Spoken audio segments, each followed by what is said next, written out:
The air in the Cathedral of Santa Clara is not cold, it is stifling. It is thick, heavy, and suffocating, draped over the congregation like a wet wool blanket.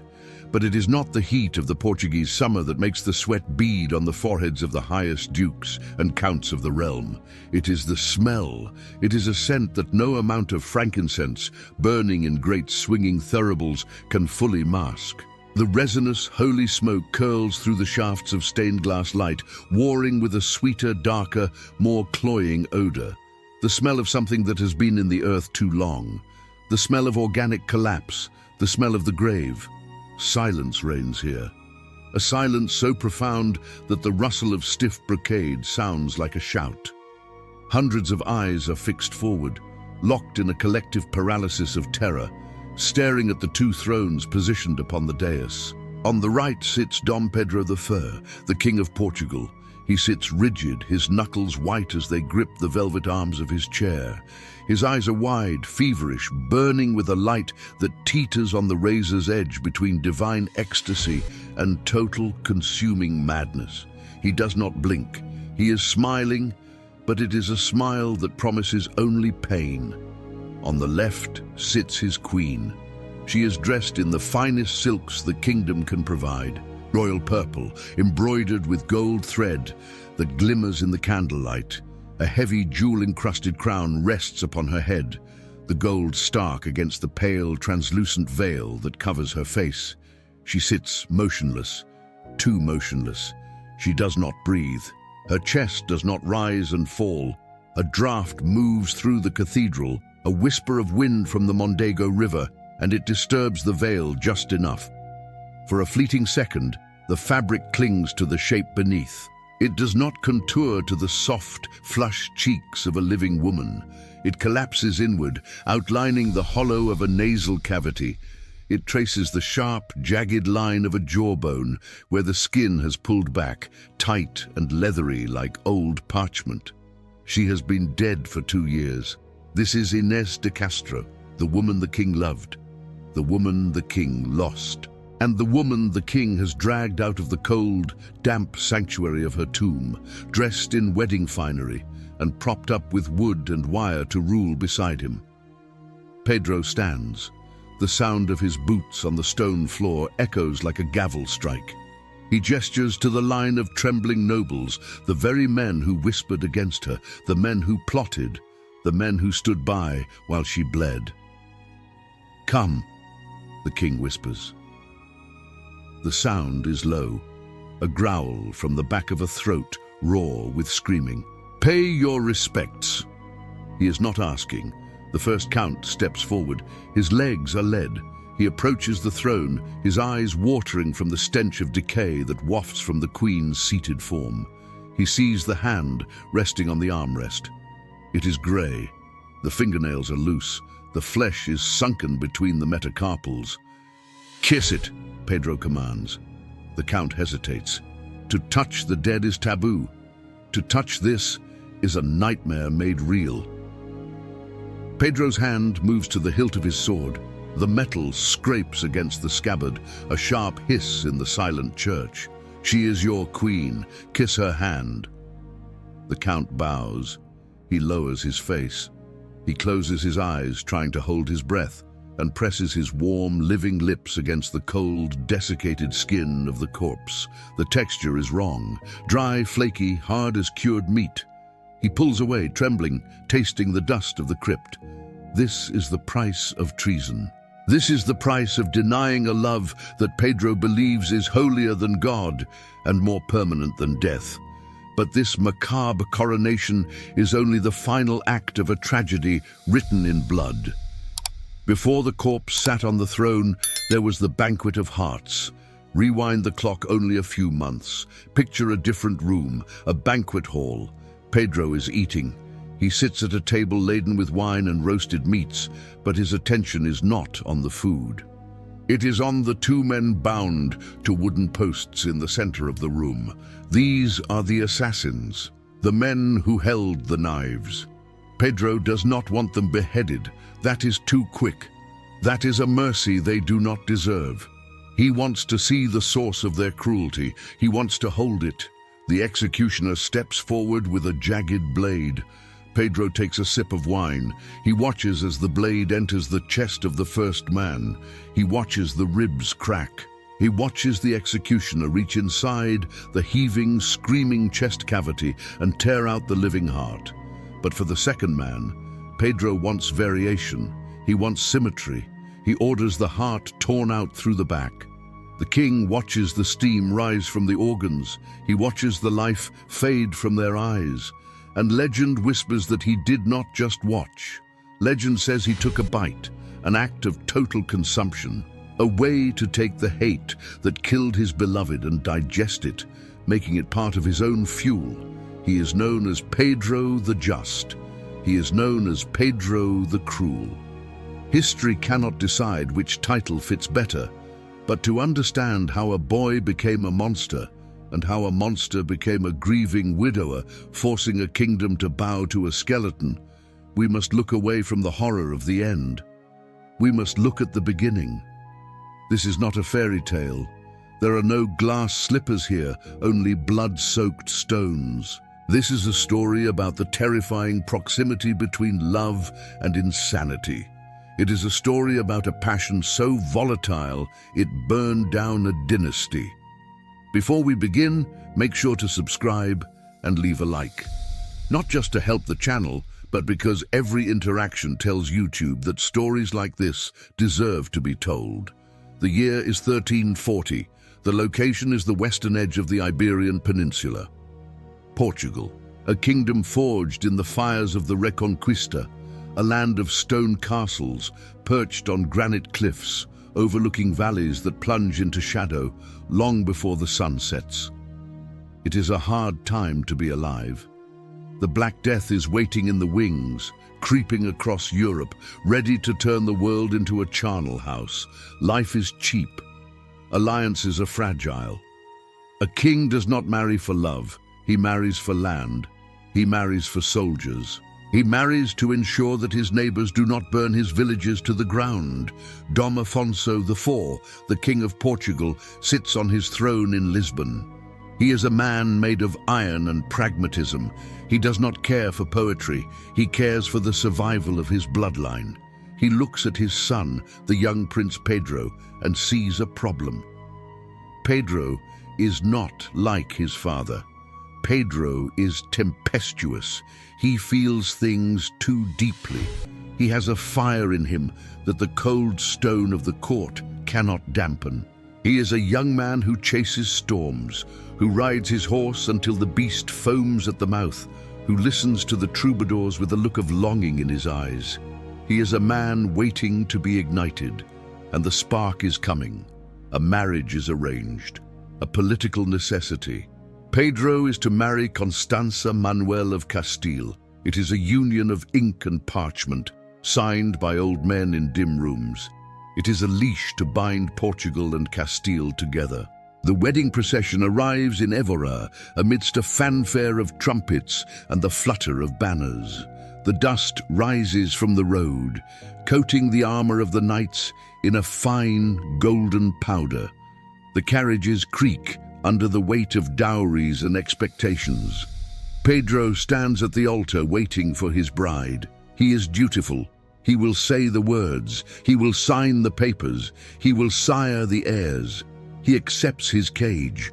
But then the carriage doors open. Constanza steps out. She is noble. She is suitable. She is the future queen. But Pedro's eyes drift. They drift past the bride, past the guards, past the bishops.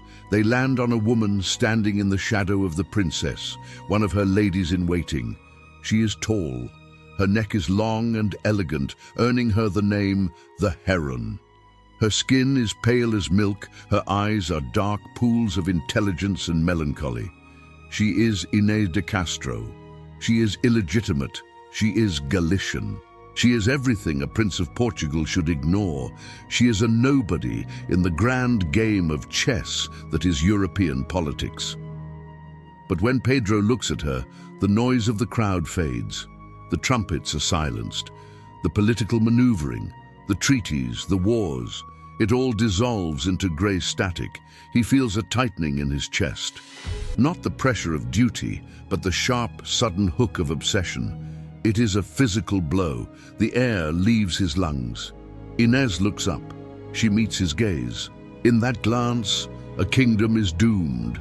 It starts slowly, as these things always do, a stolen look across a crowded banquet hall, the brush of a hand against a sleeve in a corridor, the scent of her perfume lingering in a room she has just left, a scent of jasmine and orange blossom that haunts Pedro's sleep. He marries Constanza. He shares her bed. He does his duty. But his soul is not in the royal chambers. It is wandering the gardens, looking for the heron. He begins to write. Not royal decrees, but letters. Furious, desperate letters. He pours his heart onto the page, ink staining his fingers. He bribes servants to carry them. He hides them in hollowed-out books. To the lady of my soul, he writes, to the light that blinds me. The court begins to whisper. Servants talk. The walls of the castle are thick, but they have ears. They see the prince slipping away from the hunt early. They see him standing beneath a certain window in the castle wing, reserved for the ladies-in-waiting, staring up at the candlelight like a man in prayer. Constanza knows. How could she not? She feels the coldness in her husband's touch. She sees the way his eyes track Inês across the room, tracking her like a predator, or perhaps like prey. She tries to stop it. She makes Inês the godmother to her own child, a spiritual bond that, in the eyes of the church, makes any romantic relationship between Pedro and Inês incestuous, a mortal sin, a one-way ticket to hell. She thinks this will be enough. She thinks the fear of God will douse the fire. She is wrong. Pedro does not care about God. He does not care about the Pope. He does not care about the fragile peace with Castile. When the sun goes down and the castle sleeps, he moves through the shadows. The stone floors are cold under his feet. He opens the door to her chambers. Inês is waiting. She knows this is dangerous. She knows this could end in blood. She knows that she is a pawn who has captured the king, but she cannot turn away. They fall into each other with the desperation of drowning sailors. It is not a gentle love. It is a consuming force. It is a rebellion against the world, against the father, against the crown. But in the shadows of the palace, the king, Dom Afonso IV, is watching. He hears the rumors. He sees the way his son neglects his wife. He sees the growing influence of Inés's brothers, the Castro family, who are whispering in Pedro's ear, pulling him toward dangerous alliances. The old king grinds his teeth. He looks at this heron, this beautiful pale woman who has bewitched his heir. He does not see a person. He sees a threat. He sees a disease that must be cut out before it infects the whole body of the state. He summons his advisors, 3 men, 3 knights with cold eyes and sharp steel. The prince is blind, the king says, his voice like grinding stones. He cannot see the cliff he is walking toward. We must open his eyes, one advisor suggests. No, the king replies, staring into the flickering hearth. We must remove the distraction. The order is given in a whisper, but it carries the weight of a thunderclap. Inês de Castro must die, but they cannot just kill her. Not yet. They must wait for the perfect moment. They must wait for the prince to be away. They must wait for the heron to be alone in her nest, unprotected, with only her children to watch the slaughter. The tragedy has begun. The clock is ticking, and Pedro, blinded by the light of his own love, does not see the knives being sharpened in the dark. To understand the horror of the crypt, we must first understand the beauty of the cradle.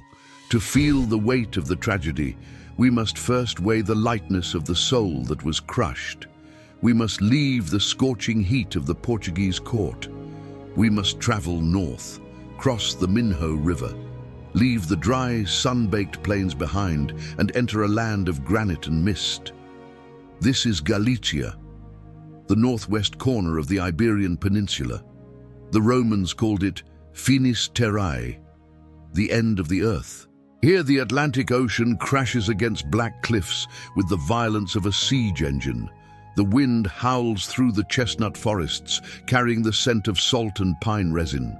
The rain here does not fall, it hangs in the air, a perpetual silver veil that soaks into the bone. It is a land of superstition, a land where the boundary between the living and the dead is thin, worn down by centuries of Celtic ritual and Catholic prayer.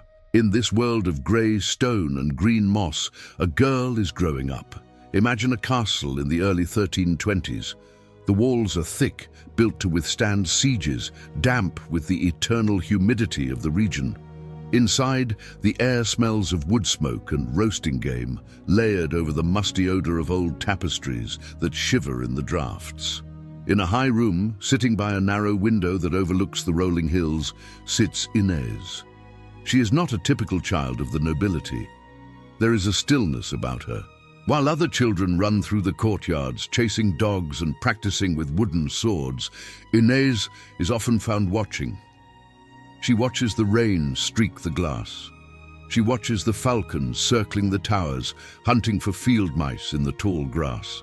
She is undeniably beautiful even now, but it is a specific kind of beauty. It is not the sturdy, broad-hipped beauty of a peasant girl built for labor.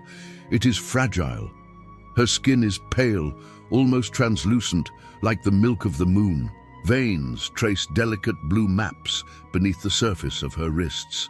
But it is her neck that draws the eye. It is long, slender, and impossibly graceful. When she turns her head, the movement is fluid, like water flowing over smooth stones. The poets will later call her Colo de Garça, the heron's neck. It is a nickname that evokes elegance, but a heron is a delicate bird. Its neck is beautiful, yes, but it is also easily broken. Inês is high-born, but she carries a shadow. She is the daughter of Pedro Fernández de Castro, the Lord of War, a man whose sword arm commands respect across two kingdoms. He is powerful, wealthy, and feared. But Inês is illegitimate. She is the product of a love affair between the Lord of War and a Portuguese noblewoman. In the eyes of the church, she is a sin. In the eyes of the law, she is a complication. She grows up knowing that she is a natural daughter. She has the blood of kings in her veins. She is the great-granddaughter of Sancho IV of Castile. But she does not have the paper to prove her worth. This knowledge shapes her. It creates a quiet humility, a desire to please, a need to be perfect, to compensate for the stain on her birth. She learns the arts of the court with a feverish dedication. Listen to the sounds of her childhood, the rhythmic clack, clack, clack of the loom as she learns to weave. The scratch of a quill on parchment as she learns to read the romances of chivalry, stories of Lancelot and Guinevere, of Tristan and Isolde. Stories where love conquers all, stories that lie. She sits by the fire, the orange light dancing in her dark eyes, listening to the troubadour sing of dying for passion. She absorbs these tales. She lets them settle into the marrow of her bones. She does not know that she is not just listening to stories. She is rehearsing for her own life. She is a romantic in a world of realists. She is a flower growing in the crack of a fortress wall. Her father, the Lord of War, looks at her and sees an asset. She is beautiful, she is obedient, and she has connections to the Portuguese royal line. She is a chess piece, a pawn perhaps, but a pawn that can be promoted. The year turns to 1340. Inês is roughly 15 years old, the age of marriage, the age of utility. A decree arrives. Her cousin Constança Manuel has been betrothed to the Crown Prince of Portugal, Dom Pedro. It is a massive political alliance. Constança needs a household. She needs ladies in waiting. She needs companions who are noble, beautiful, and loyal. Inês is chosen. The day she leaves Galicia is a day of severance. Picture the courtyard. The horses are stamping, their breath steaming in the cold morning air. Servants are lashing trunks to the backs of mules, trunks filled with linens, silver combs, and the few precious possessions of a young girl. Inés steps into the carriage. She looks back at the grey stone walls of her home. She looks at the mist clinging to the mountains. She is leaving the safety of the known for the dangerous brilliance of a foreign court. The carriage lurches forward. The wooden wheels grind against the gravel.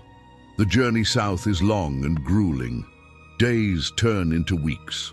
The landscape changes. The green, wet hills of Galicia recede. The earth turns redder, drier. The air grows hotter. The smell of pine is replaced by the smell of dust and sun-baked olive trees. They cross the border into Portugal. Inés sits in the rocking carriage, watching the world pass by through the window. She is nervous. She is a bastard daughter entering the highest court in the land. She knows she must be invisible. She must be the shadow behind the princess. She must serve, bow, and remain silent. She touches her own neck, her pulse fluttering against her fingertips like a trapped bird. She imagines the prince she is traveling to meet. Not her prince. He belongs to her cousin. But she wonders about him. Is he kind? Is he cruel? Is he like the knights in the stories? She has no idea that the man she is traveling toward is already waiting for a spark. She has no idea that the moment she steps out of that carriage, the script of her life will catch fire. She arrives in Évora. The heat is oppressive. The light is blindingly bright, reflecting off the whitewashed walls of the city. The noise is deafening. Church bells, trumpets, the shouting of the crowds gathered to see the new princess. Inés steps down from the carriage.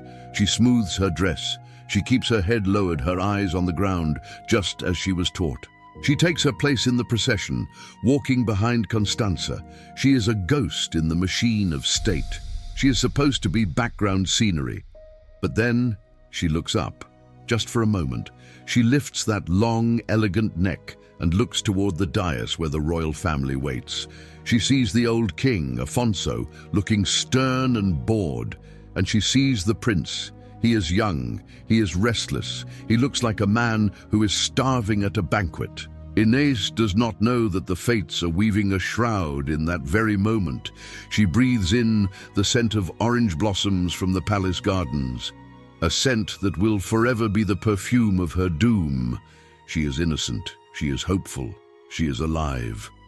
Hold this image in your mind, the girl with the heron's neck standing in the sun, her heart beating steady and strong.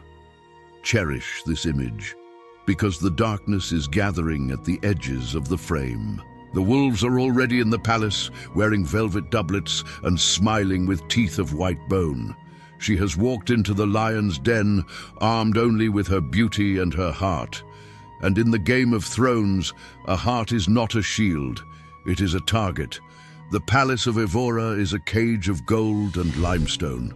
The summer of 1340 burns outside the walls, turning the plains of Alentejo into a shimmering furnace.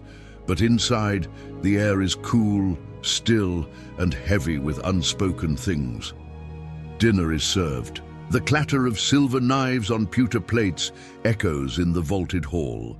King Afonso sits at the head, a man of granite, chewing his meat with the mechanical efficiency of a ruler who has wars to plan. Beside him, the courtiers murmur in low, polite tones, a sea of velvet and false smiles.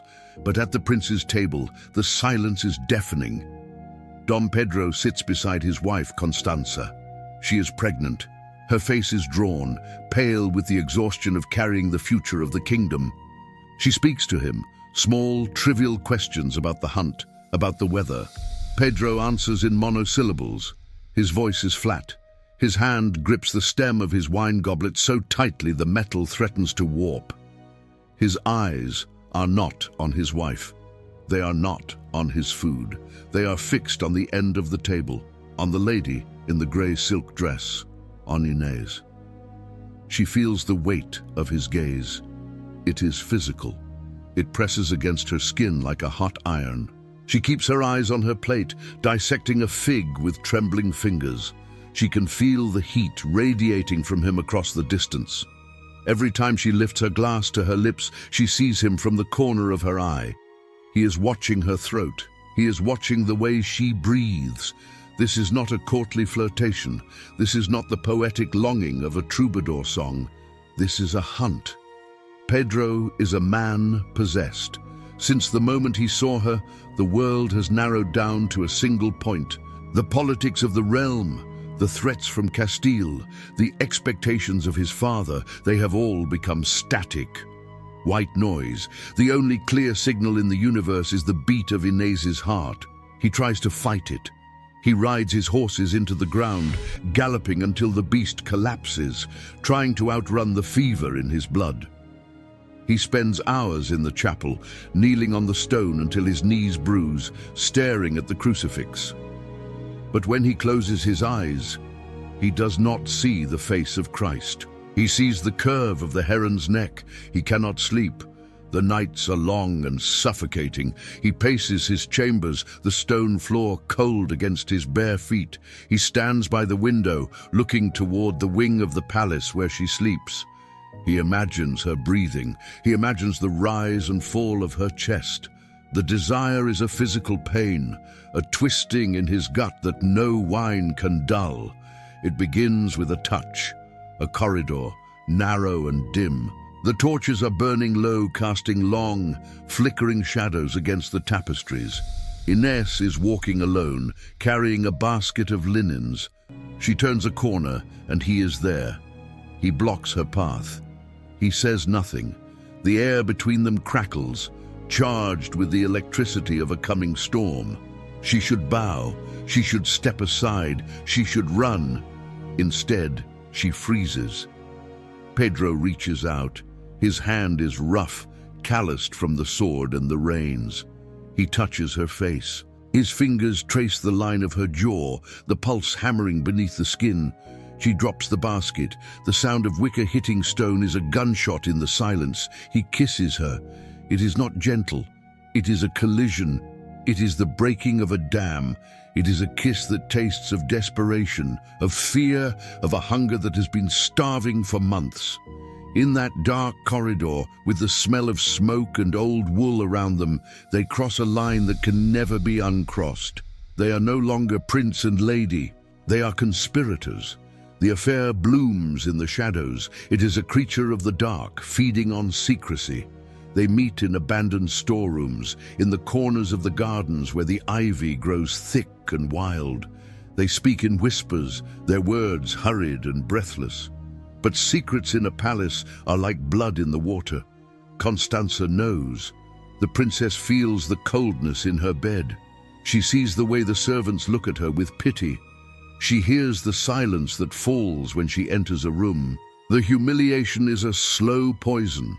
She decides to play a desperate card, a move of spiritual warfare. She asks Inés to be the godmother to her newborn son, Luis. It is a trap.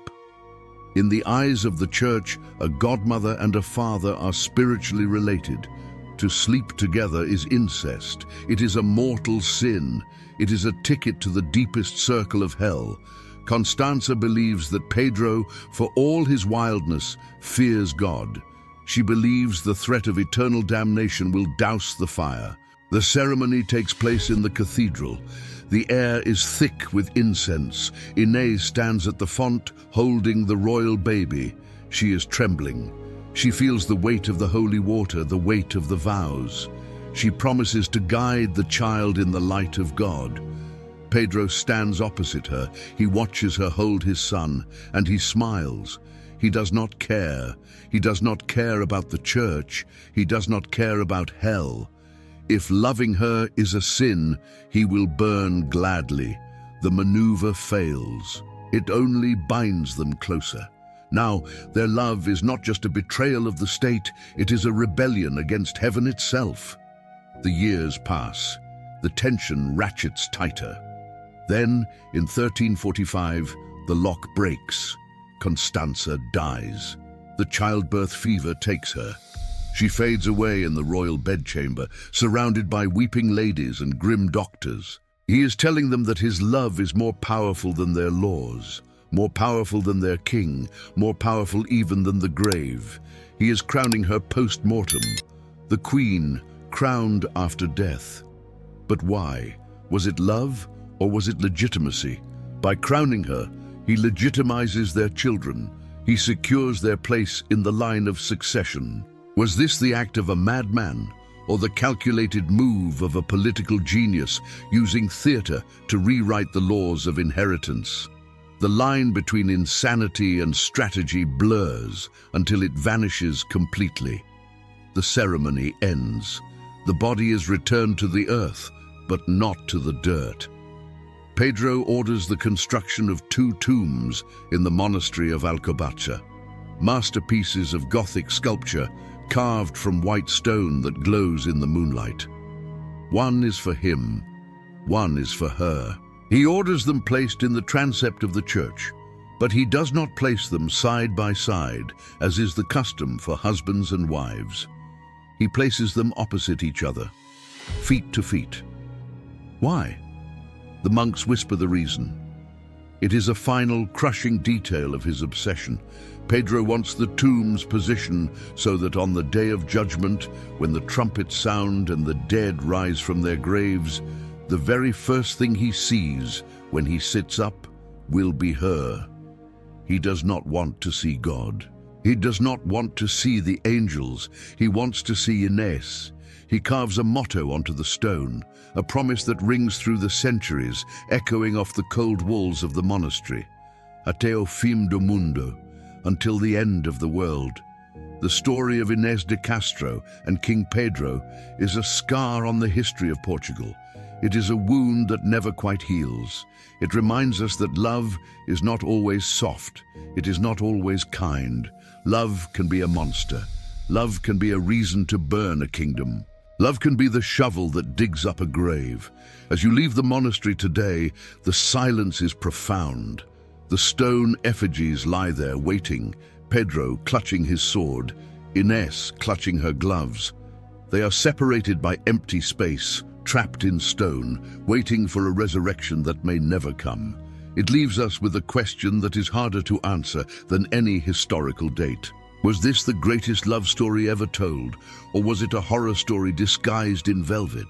Did Pedro honor her memory, or did he desecrate her rest? Did he love the woman, or did he love the pain she caused him? In the end, perhaps there is no difference. Perhaps in the dark, twisted corridors of the human heart, love and horror are just 2 faces of the same coin. Do you think they were a victim or a villain? Let me know in the comments.